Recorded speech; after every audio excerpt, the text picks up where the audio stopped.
Nous sommes aujourd'hui vendredi 19 novembre 2021 à Abidjan, en Côte d'Ivoire. Notre invité du jour, hier, jeudi 18 novembre 2021, représentait le président Laurent Gbagbo à une cérémonie de l'alternative citoyenne ivoirienne ONG de Pulchéry Balé. Est-ce à dire le relais générationnel dont parlait le président Laurent Gbagbo à la faveur du congrès constitutif du PPACI? En tout cas, on va le décortiquer lors de cette interview. Mais bien avant, notre invité est l'ancien président de la jeunesse du Front populaire ivoirien. Il s'appelle Konaté Navigué.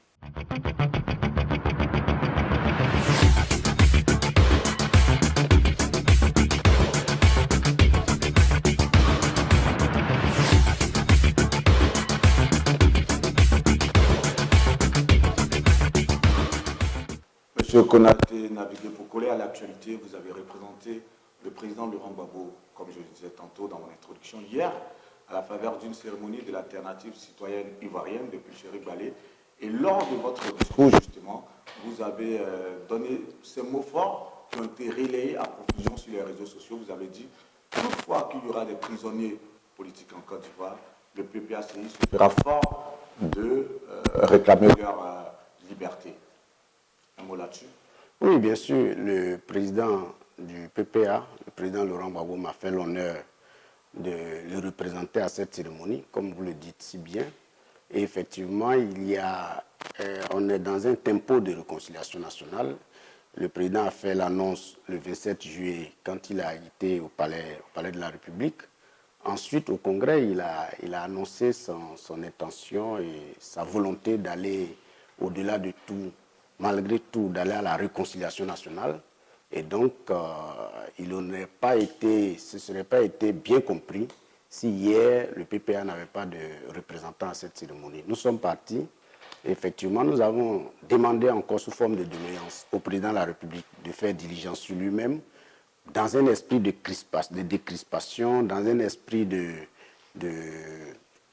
réconciliation, libérer les derniers prisonniers qui restent là-bas et qui croupissent en prison depuis 2011 au moins. Donc nous avons réitéré encore les propos du président de la République, du président du PPA, pour dire aux représentants du président de la République de lui dire de nous faire un cadeau de Noël cette année en libérant ces gens qui sont encore en prison pour permettre à la réconciliation de pouvoir se faire normalement, sereinement, pour que la Côte d'Ivoire puisse sortir de la crise qui dure maintenant 30 ans à peu près. Votre mission est très noble et nous l'entendons bien, mais au final, quelle est l'offre politique du PPACI? L'offre politique du PPACI, dans quel domaine? Parce que je pose cette question à dessein, d'autant plus que, depuis, c'est vrai qu'avec la rencontre du président Laurent Gbagbo, avec le président Alassane Ouattara, c'était tout à fait normal que lors de cette rencontre, qu'il puisse demander à ce que les prisonniers politiques soient libérés. Ça, on est d'accord là-dessus. Et lors de votre congrès constitutif, vous avez réitéré la requête. Encore hier, vous, en tant que représentant du président Laurent Gbagbo, vous revenez sur la même demande. Au final, on se demande quelle est l'offre politique du PPACI? Non, ça n'a rien à voir. Et il y a une crise. Nous sommes en train de terminer une crise qui dure au moins depuis 2011, mais sinon qui dure depuis 30 ans.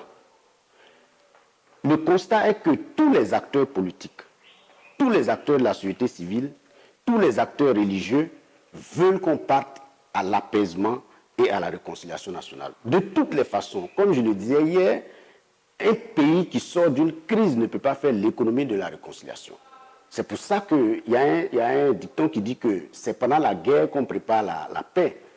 Dès que vous commencez le conflit, sachez que vers la fin, vous serez obligé de vous réconcilier parce que vous avez un destin commun, vous avez une nation commune, vous êtes condamnés à vivre ensemble. À un moment donné, il faut qu'on passe à autre chose. Et aujourd'hui, quand tu fais le constat, tous les acteurs politiques disent ensemble, allons à autre chose. Cette autre chose-là, de notre point de vue, elle doit se préparer. Cette autre chose qui consiste à se parler et à se vider le cœur et l'esprit, sans rancœur et sans rancune, cette chose-là doit se préparer, doit se faire dans un environnement sain. Quand vous partez à un dialogue, si l'environnement n'est pas sain, le dialogue ne peut pas réussir. Moi, je vous comprends tout à fait. Alors, donc, ici, il s'agit de finir, si tu veux, les effets de cette crise. Et les derniers effets laissent quelques prisonniers. Donc c'est pour ça que cela n'est pas évacué, le PPA ne peut pas non, c'est pas un préalable. Non, c'est pas un préalable. Au-delà, moi je parle de votre programme politique quelque part. Non, mais le programme politique par rapport aux Ivoiriens, le PP, c'est aujourd'hui que le PP a sorti ses organes. Si vous suivez l'actualité, c'est aujourd'hui le PP a sorti ses organes. Oui. Donnez-nous-en la composition, parce que ce matin, je n'ai pas pu faire la revue de l'actualité. Ah, vous avez tort. Non, c'est très tard la nuit, mais si aujourd'hui on peut en parler, ce serait déjà bien. Monsieur, on va en parler. Monsieur, on va en parler. Monsieur, on va en parler. Laissez-moi terminer ce que j'ai commencé. Donc, dans notre esprit, on finit les effets de cette crise-là qui n'a que trop duré. Et puis, comme le gouvernement a annoncé un dialogue politique dont on n'a pas encore les modalités, nous, dans notre esprit, il faut faire effectivement un forum, peu importe le nom. Ça peut être un forum, ça peut être un dialogue, ça peut être des états généraux, etc., etc. Mais l'essentiel, c'est que toutes les forces vives de ce pays, qu'elles soient politiques, civiles, religieuses, se rencontrent à un moment donné pour parler des fondamentaux de la Côte d'Ivoire, de la nation ivoirienne. Ces fondamentaux-là, quel État voulons-nous pour la Côte d'Ivoire? Quelle est la constitution que nous voulons? Quelles sont les institutions que nous voulons mettre en place? Quelle justice pour les générations futures? Comment on règle la question des terres avec le foncier rural et le foncier urbain? Quelle est, si tu veux, la valeur cardinale en dessous de laquelle le pays ne peut pas descendre? En tout cas, c'est un vaste. Vous comprenez? Donc c'est un vaste programme. C'est ça. Les Ivoiriens ont besoin de se parler pour arrêter. Monsieur, faire l'activation de ce programme-là. Non, je suis en train de te parler du programme de réconciliation tel qu'on peut. Donc à partir de ce moment-là, la Côte d'Ivoire va prendre un nouvel envol. Parce qu'on aura compris que les crises, si on ne peut pas les éviter dans la vie d'une nation, mais il faut à un moment donné arrêter et penser à autre chose. Et donc, par rapport à ça, le président du PPA a sorti des organes qui sont capables de relever justement ces défis. Et donc, vous allez parcourir ces derniers organes. Et je voudrais profiter de votre micro pour remercier le président du parti pour la confiance qu'il m'a accordée ce matin. J'ai vu qu'il m'avait confié une région très importante qui est la Bagoué.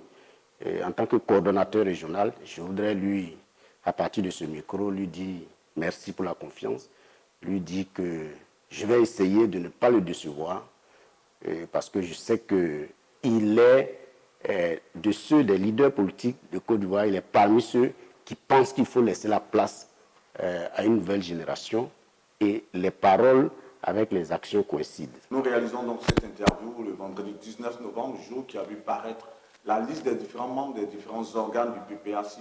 Et notre invité, M. Konaté Nabigué, en tant que secrétaire général adjoint du PPACI, est nommé coordinateur de la région de la Bagoué. Tout à l'heure, vous exprimez votre reconnaissance au président de la République. Au-delà de cette reconnaissance, qu'est-ce que cela revêt pour vous une telle marque de confiance? Mais c'est une marque de confiance qui est totale, parce que le président, je vais vous dire quelque chose peut-être que vous ne saviez pas. Les gens voient dans la nomination de Picasse comme si c'était quelque chose de nouveau, de choses. Non, mais pour ceux qui connaissent l'histoire du Front populaire ivoirien à l'époque, savent que ce qu'il a fait il y a quelques semaines en nommant Picasse et sa génération à la tête du secrétariat général, il a annoncé depuis la fête de la liberté d'Adengourou en 1999. Tous ceux qui connaissent le FPI, on se rappelle ce discours. Quand Picasse était secrétaire national de la jeunesse du FPI, moi j'étais un de ses adjoints, nous sommes allés à Bongourou et on a préparé un discours. Picasse a préparé son discours et comme d'habitude à la fête de la liberté, le secrétaire national de la GFPI prend la parole. Quand Picasse a fini de parler, le président d'abord est venu au micro pour dire « je peux dormir tranquille ». Je cherchais, j'ai dit, mais on fait tout ça, mais et la suite? Et la relève? Je vais les trouver dans ces jeunes-là. Picasse à la tête, dans ces jeunes-là, la relève de notre action politique. Je peux dormir tranquille. Nous qui avons assisté à cette rencontre, donc quand il vient et puis il nomme Picasse, nous autres, on n'est pas surpris, mais c'est la continuité et c'est la cohérence. Donc, je voudrais lui dire, au nom de tous les camarades de la génération, merci pour la confiance. Maintenant, le temps de l'euphorie est passé. C'est une responsabilité lourde. On veut confier une partie dans l'opérationnel. Les Ivoiriens attendent beaucoup des acteurs politiques. Dans ces dernières années, ils sont un peu dessus de l'action politique. C'est à nous de la réhabiliter et de faire en sorte que la confiance que le président nous attribue, nous accorde maintenant, nous soyons à hauteur de cette confiance et qu'on ne déçoive pas le président qui nous a fait confiance. Donc je souhaite que le vœu que je formule, c'est que nous constituions une équipe et non pas un groupe, une équipe qui soit à la hauteur des enjeux sur le terrain et aussi à la hauteur des enjeux au plan des débats, au plan des dossiers, etc., etc. Donc je remercie encore le président pour la confiance qu'il accorde à la génération. C'est clair que là, nous décryptons l'actualité politique au niveau du PPA à chaud, vu que les organes ont été publiés aujourd'hui. Mais nous allons nous intéresser à votre parcours politique. Si M. Konaté naviguait droit par rapport à toute cette jeunesse qui va le suivre, parler de son parcours politique, qu'est-ce qu'il dirait? Oh, c'est difficile de parler de soi-même. Le moi est haïssable, disait Blaise Pascal. Et je préfère laisser les autres parler parce qu'on est en plein parcours. Il ne serait pas, de mon point de vue, maladroit. Il serait maladroit de parler d'un parcours alors qu'on est encore très tôt, j'ai été nourri de l'idée du Front populaire ivoirien depuis 1986 par mon professeur de français. C'est lui qui m'a parlé du président Gbagbo depuis cette époque-là, qui était encore en exil. Et depuis ce temps, j'étais à l'IFPG de Korogo en 6e. Okay. Et je m'amuse à dire souvent que j'ai fait la clandestinité, sans être connu à l'époque, mais j'ai fait la clandestinité. Et j'ai été nourri comme ça. Et c'est à l'époque, le parti était tellement organisé sous le modèle communiste qu'il y avait des gens qui recrutaient dans les coulisses, discrètement, dans la clandestinité. Et j'ai eu la chance d'avoir été au milieu des ouvriers au complexe sucrier de Ferké 2, où j'ai rencontré les recruteurs et qui ne m'ont pas dit qu'ils me recrutaient, mais qui ont commencé ma formation politique. Et c'est comme ça que j'ai pu lire des textes de Lénine, de Mao, de Karl Marx, etc., à partir des vacances de 6e, et je pu laisser cette passion. Donc c'était le début. Le FPI, dans sa version traditionnelle, a cette réputation de former de très bons cadres, en tout cas politiquement parlant. Et vous avez été biberonné très tôt, en 6e, on va dire, à l'idéologie du Front populaire ivoirien. Comment est-ce qu'un élève de 6e peut, on va dire, manifester autant d'entrain pour une idéologie politique? En son temps, en 6e, vous aviez quel âge, 12 ans, 13 ans quand même? Oui, mais tout dépend ça dépend aussi de la curiosité. Trop de ça, mais bon, comme vous... C'est-à-dire que dans la mise en place du Front populaire ivoirien, s'il y a des gens qu'il faut saluer, c'est les enseignants. Je le répète, si les enseignants n'avaient pas été, le FPI ne serait pas arrivé au niveau où il en est. Mon professeur de français, il fait le cours de lecture suivie en 6e. Et subitement, il jette la craie. Il dit, mais dans ce pays, ceux qui travaillent n'ont rien et ceux qui font rien ont tout. Il jette la craie en 6e. C'est traumatisant. On est là. Il s'appelait Zozoro, Parao Zozoro Sévérin. Et il retourne lui-même, il part ramasser la craie. Il dit, est-ce que vous savez que il y a quelqu'un de la famille du Faux-Boigny qui a 96 milliards dans son compte, rien que parce que la personne est parentale au Faux-Boigny. Vrai ou faux, à l'époque, nous, on ne pouvait pas savoir. Tout on est là, on ne sait pas ce qu'on appelle milliard. Et puis, il dit, mais tout ça là, ça va finir bientôt. Parce qu'il y a quelqu'un qui est parti en exil.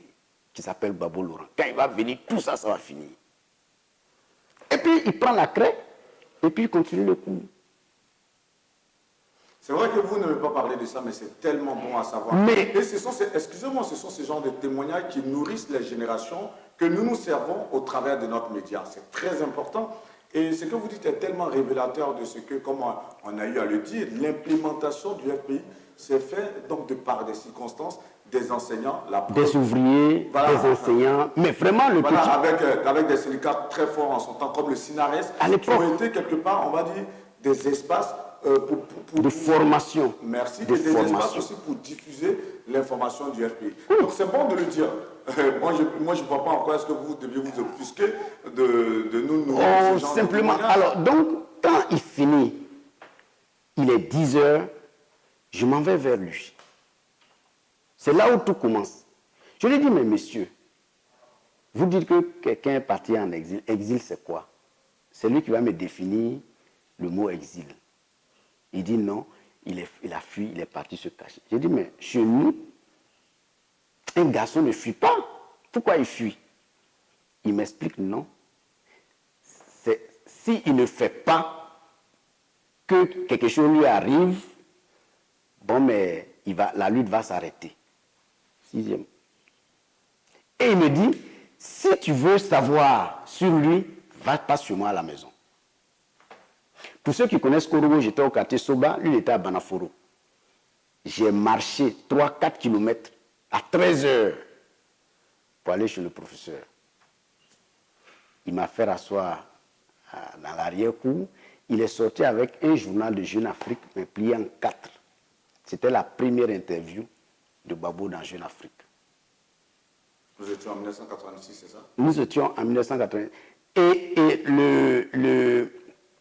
le journal était interdit par Ofoboy. Et les professeurs s'étaient organisés pour aller prendre ça au Burkina, derrière Ouangolodougou. Et lui, il avait ça comme une pièce précieuse. Il me fait lire l'interview, je ne comprends rien. Je vois dictature, vent de gauche, l'Est, démocratie, le vent de couleur.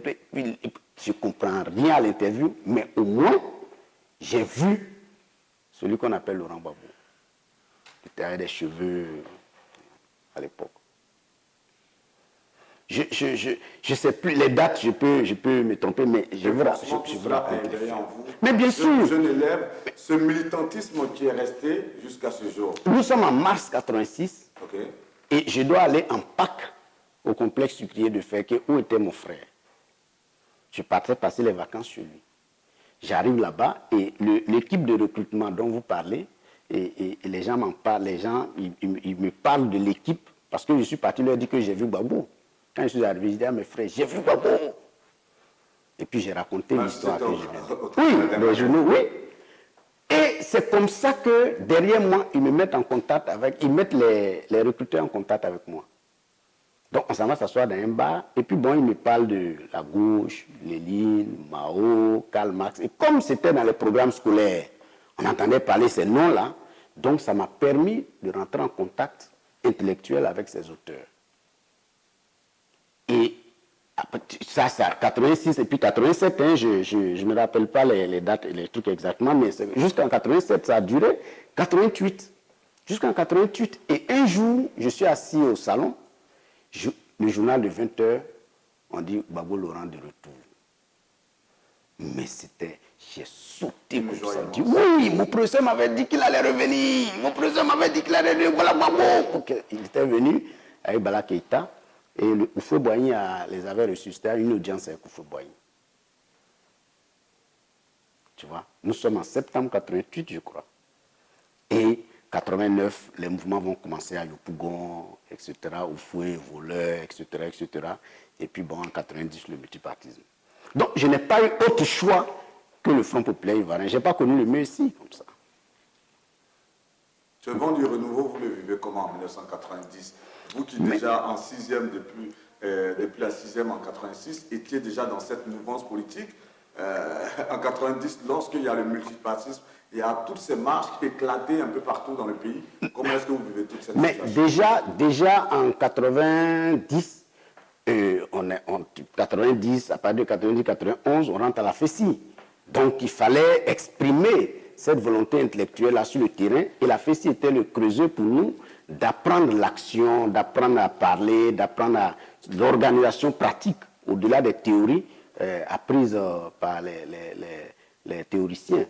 Et donc, la FESI a apporté beaucoup dans la formation. C'est avec la FESI que maintenant, on va rencontrer, quand on a le bac après en 92, c'est avec la FESI qu'on va rencontrer le SINARES, le SINESI pour des formations, les séminaires. Et je m'arrangeais à être partout quand il y avait un séminaire de formation, que ce soit SINARES ou FESACI, je m'arrangeais à être là. Au sein de l'FPI, vous, quel est votre rôle? Jusque-là, je suis militant de base. Ok. Je Vous êtes commence. sympathisant. Oui, sympathisant, justement. Mais j'avais ma carte, donc j'étais militant. J'ai pris ma carte en 90 chez Lansine Egon à Korogo. Chez Lansine Egon, il était vice-président du FPI. Après, il nous a quittés, mais il était vice-président. C'est chez lui, au quartier Air France, que j'ai pris ma carte. Donc j'étais militant. Mais je n'avais aucune responsabilité. Et la responsabilité va commencer quand on m'oriente à l'université de Bouaké. Quand on m'oriente à l'université de Bouaké, nous sommes à la FESI, là-bas, nous luttons farouchement, mais nous constituons, en ce moment la GFPI est née, dirigée par Franck Kobena, nous constituons la section, une des premières sections universitaires au campus de Bouaké. Et le secrétaire général, à l'époque, c'était Kwadio Raymond. On l'appelait Ramsès. Et donc, j'étais dans son bureau. Dans le bureau de la jeunesse du FPI. C'est-à-dire que vous n'avez pas été, vous n'avez pas joué de rôle majeur au sein de la FESI, mais vous êtes allé directement au sein de la jeunesse du FPI. À la FESI, j'étais responsable de... Si vous connaissez l'université de Bouaké, oui, il y avait l'école du droit, l'école des lettres. C'est ça. Voilà. Et à l'époque, campus 2. Ouais, donc j'étais... Au campus 2, l'école des lettres, on appelait l'école des lettres, Wambo. J'étais membre du bureau de la FESI à Ndougou Yassine, qui est aujourd'hui au COGEP. Vous pourrez lui demander. Et en même temps, j'étais responsable de la JFPI avec Kwadio Raymond. Donc vous commencez votre marche. Et donc c'est comme ça qu'on commence. Et là, tu as tout un creuset de formation. Tu peux voir les responsables du SINARES pour leur poser toutes les questions que tu veux. Il y avait la LIDO qui était là aussi, qui servait de formation, etc. Et donc on pouvait aller voir les responsables de la LIDO, représentés par Adia Jules de l'université de Bouaké. Donc il y a dans la formation politique et idéologique une volonté personnelle de celui qui veut se former. Parce que la formation ne viendra pas comme ça. Il faut la chercher. Il faut dépenser pour la chercher. Dépenser, ce n'est pas forcément l'argent, mais l'énergie pour aller la chercher. J'ai parcouru tous ces couloirs-là, ne serait-ce que pour comprendre un coin obscur du monde. Donc ça m'a forgé une personnalité politique et syndicale à l'époque. Très, très belle leçon. Il faut des militants bien formés pour une bonne action politique. Vous, votre action politique, elle commence quand véritablement? Alors, quand je commence à faire la GFPI au sein des cités universitaires, et puis la FESI en même temps, on est en contact avec Abidjan. Et à l'époque, à la GFPI, Franck a fini son mandat. Franck a fini son mandat et Blé-Kessé Adolphe a pris la relève. Et Blé-Kessé Adolphe venait de finir son mandat. La direction du FPI cherchait à renouveler la jeunesse du Front populaire ivoirien. Et donc, après le mandat de Blé-Kessé, la direction du FPI a pensé à Damana Pikas, qui était au bureau national de la FESI, avec Soro Guillaume, qui était un des adjoints de Soro Guillaume. Et quand la direction a pensé à Damana, nous nous sommes mis autour de lui. Okay. On a commencé à faire campagne, encadré par Kone Boubacar et Etienne Mouakon. Kone Boubacar était le responsable chargé de la politique de la jeunesse. C'est un directeur de protocole du président de Rwanda, oui. Qui est aussi enseignant, qui enseignait à l'Institut des Sciences. À l'Institut des Sciences. Et tous ceux-là font partie de ceux qui nous ont formés, politiquement et idéologiquement. Là, vous êtes toujours dans la formation, mais vous, c'est vrai que... J'arrive. Laissez-moi terminer. C'est important de rappeler tous ces petits faits, parce que aujourd'hui, l'un des problèmes que les partis politiques ont en Côte d'Ivoire, c'est le manque de formation des militants. Il y a des crises qu'on voit. Si on avait été formé, si on avait continué la formation, peut-être que nous n'avons pas été suffisamment à la hauteur pour continuer cette formation, mais si on l'avait fait, on aurait évité beaucoup de crises. Et donc, PICAS, on va faire la campagne et en février, je crois, hein, je ne suis pas trop fort dans la date à retenir, en février 1999, à Daloa, on va organiser le congrès qui va voir l'élection d'Amana PICAS. Donc, il me fait confiance et il me nomme dans son bureau. C'est comme ça que l'action politique véritable va commencer au sein du Front populaire ivoirien. Un an après, vous êtes au pouvoir, en Oui. octobre 2000. Alors, en octobre 2000, le président Gbagbo prend le pouvoir et très soucieux de former la génération à venir, il va envoyer PICAS aller se former en France. PICAS allait se former en France. Donc, j'étais son deuxième adjoint, il y avait Dazirio Constant, et puis donc, et on reste là et on a su l'intérim de PICAS avant, jusqu'au congrès de 2001, qui va me faire élire comme secrétaire national de la GFPI. Avec l'appui de PICAS, je tenais à le dire. Parfait. Votre première rencontre avec le président Laurent Gbagbo? Je n'étais pas seul. Je crois que le président est sorti de prison en 92 et par le hasard des faits, j'étais à Abidjan avec à Bobo. J'avais des parents à Bobo. Et donc, les gens ont décidé d'aller le saluer. Parce que le président, avec la première dame, Simone Ivoire Gbagbo, son chef qui était à Bobo, partait chez mon oncle à Bobo. Donc, ils se connaissaient. Donc, c'est comme ça qu'on part le saluer. Mais on était tout petits.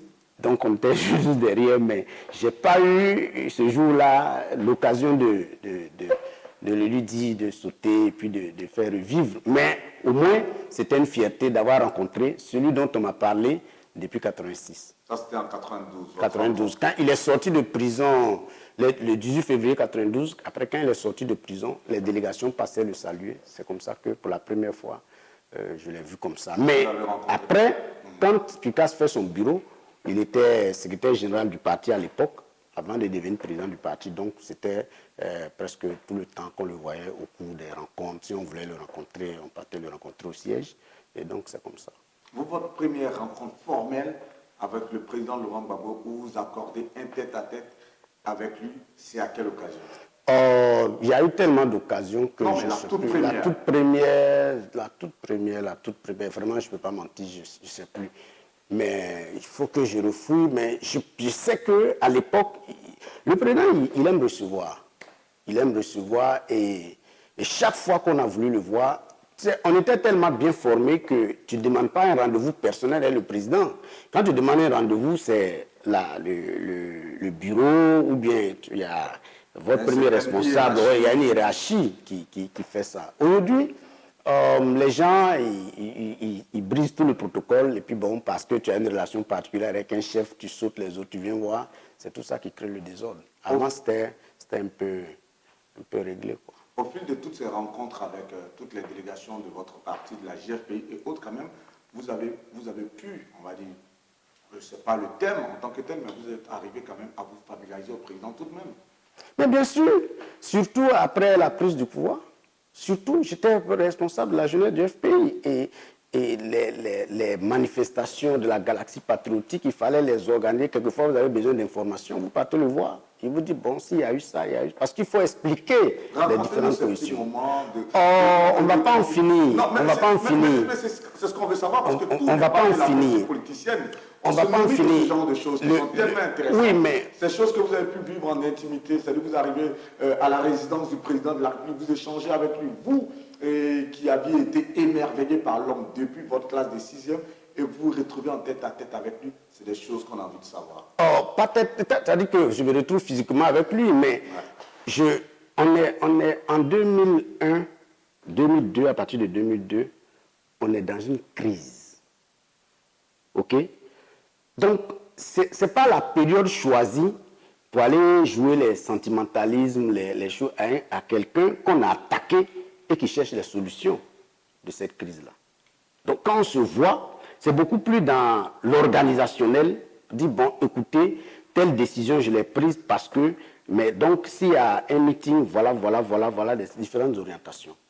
Et quand on a organisé la Galaxie Patriotique, parce que Charles Blé Goudé était à Manchester quand on a été attaqué. Donc la GFP avait commencé les tournées et quand Blé est arrivé, on s'est rencontré chez Kabé à la Cité Rouge et on a décidé de mettre l'Alliance en place. Et on a mis Blé comme porte-parole de l'Alliance. Et donc, depuis ce temps, on partait voir le président régulièrement et chaque fois qu'on l'a sollicité, il n'y a pas eu de problème pour le rencontrer. Donc, parce que si vous guidez les jeunes, si vous ne savez pas les décisions prises, les justifier devant les populations, vous avez des problèmes. Donc, régulièrement, on le voyait. Je n'ai jamais... J'ai entendu parler de beaucoup de présidents et le président m'a donné l'occasion aussi de rencontrer beaucoup de chefs d'État quand on a eu l'accord politique de Ouagadougou. Mais je n'ai pas encore rencontré une simplicité comme celle du président Gbagbo.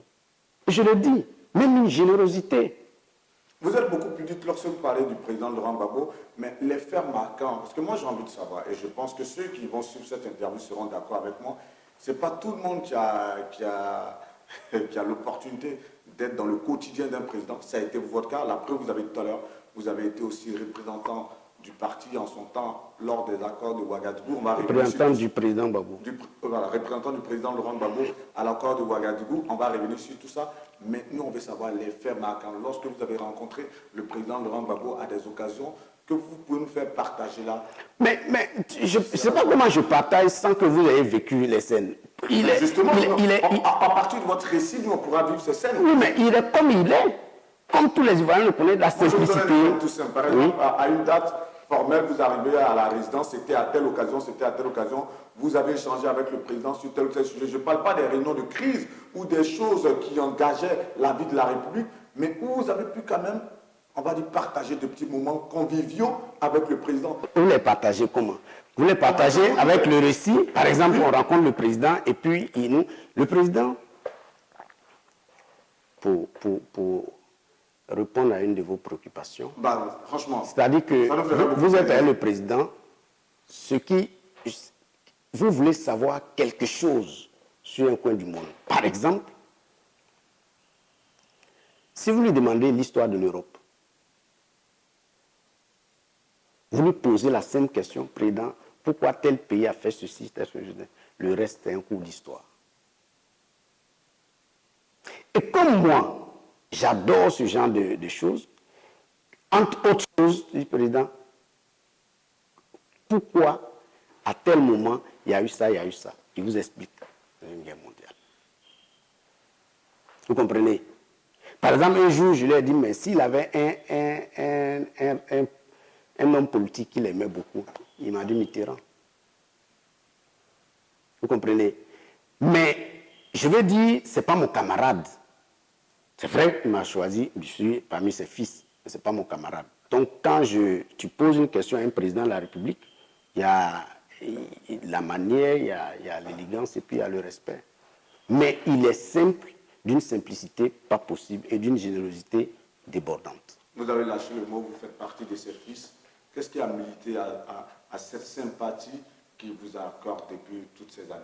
Ah, peut-être qu'il faut lui poser la question. Il faut lui poser la question, oui. Il faut lui poser la question. Je ne sais pas, il faut lui poser la question. À l'occasion, on pourra en tout cas parler avec lui des jeunes qui vont prendre le relais, qui ont été formés à l'école du FPI et aujourd'hui vont faire leur preuve avec le PPACI. On va revenir tout de même quand même à l'histoire de la Côte d'Ivoire. Vous avez parlé de la crise de 2002 où on a vu aussi émerger la Galaxie Patriotique avec un leader comme Charles Blé Goudé. N'avez-vous pas eu l'impression qu'en ce moment, le FPI, avec sa jeunesse, ont été mis en veilleuse quelque part? Non.